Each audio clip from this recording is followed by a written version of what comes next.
तुझसे तो ना हो पाएगा। तू अपनी औकात से ज्यादा बड़े सपने देख रहा है। जितनी चादर हो पैर उतने ही पसारने चाहिए।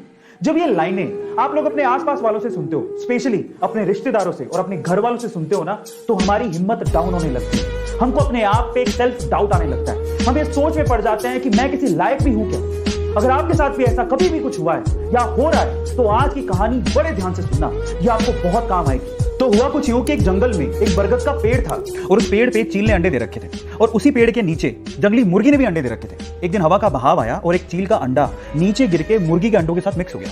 अब समय बीता, अंडे फूटे, वो चील का बच्चा भी बाहर आया, पर वो तो मुर्गी के अंडों के साथ था।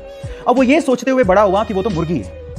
अब वो वही करता जो कि मुर्गियां करती थी। वो उतना ही उड़ सकता था जितनी मुर्गियां यूजुअली उड़ती हैं। और आपको तो ये पता ही है कि मुर्गियां ज्यादा उड़ नहीं सकती।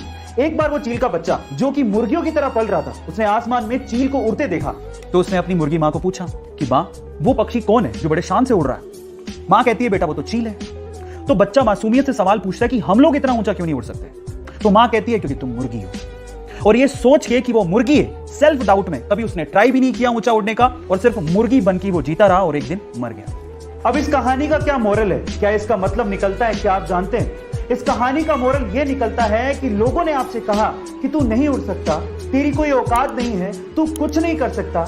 लोगों ने कहा और आपने मान लिया।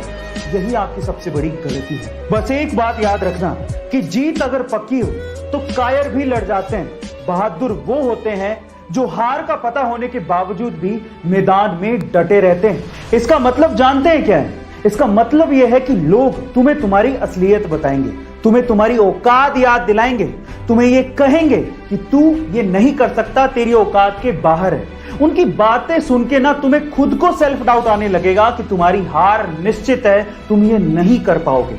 उसके बावजूद भी, उनकी बातों को सुनने के बाद भी अगर तुम अपने सपनों को ना छोड़ो और उसके लिए लड़ो और उसको पूरा करने के लिए अपनी जी जान लगा दोगे ना, तो इंसान तो क्या, भगवान भी तुम्हें तुम्हारे सपनों को पूरा करने से रोक नहीं पाएगा।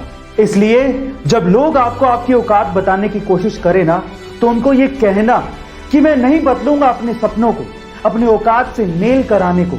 मैं बदलूंगा अपनी औकात को ताकि वो मेरे सपनों से मेल खाएं।